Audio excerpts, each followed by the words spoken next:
My name is Tracy Mellor, and I'm from Olympia, Washington.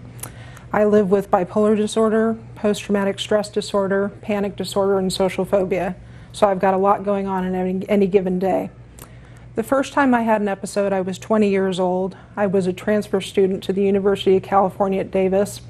And initially I just thought, yay, I'm away from home. I'm free from my parents. But then I started talking so fast nobody could understand me. My thoughts started racing and I didn't sleep. And it got to the point where it was so bad that the university came to me and said, get some help at the Student Health Center or we're going to kick you off campus. And I'd worked very hard to get where I was, so I did what they said and went to the Student Health Center. I saw the psychiatrist there. He pulled a book down from a shelf, read a bunch of symptoms, said, are you having these, yes or no? And diagnosed me, gave me some medication and sent me on my way.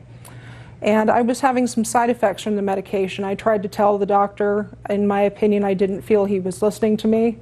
So I just stopped taking the medication. Fast forward to when I was 26 years old, I entered a manic episode. I thought it was the end of the world. I thought I was a prophet. I took out a restraining order on my parents because I thought they were trying to kill me. I started seeing things, hearing things, spending lots of money. And how this came to a head was I was arrested at San Francisco airport for making a shrine to John Lennon at the Air France counter. And I was involuntarily hospitalized for 2 weeks.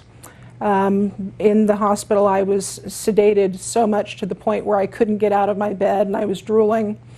And the after effects from the medication went on for probably about a few months before I felt like I was myself again.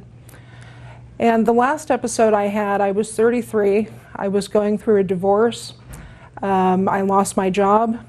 And initially it was just a very bad depression, like I couldn't get out of bed. I couldn't handle it. I almost successfully tried to end my own life. I checked into a hospital in California. It didn't do me any favors. I checked in severely depressed. I checked out manic. My parents were living in Oregon at the time, and they said, come up and see us and we'll try and get you some help. Once again, in this manic state that I was in, I thought it was the end of the world. I thought I was a prophet, all that. And we did find a good hospital. We managed to get some people who pieced me back together, but it took a very long time. I was incapacitated for quite some time.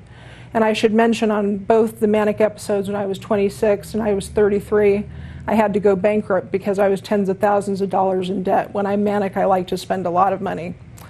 But after that last episode, I got into some good recovery. I've got really good providers that are taking care of me. And I'm living in recovery. I'm active in my local NAMI, the National Alliance on Mental Illness. I do volunteer work with them, telling my story, and just trying to get more in the movement. I'm trained to be a peer counselor. I'm looking forward to getting out in the community doing that as well. So.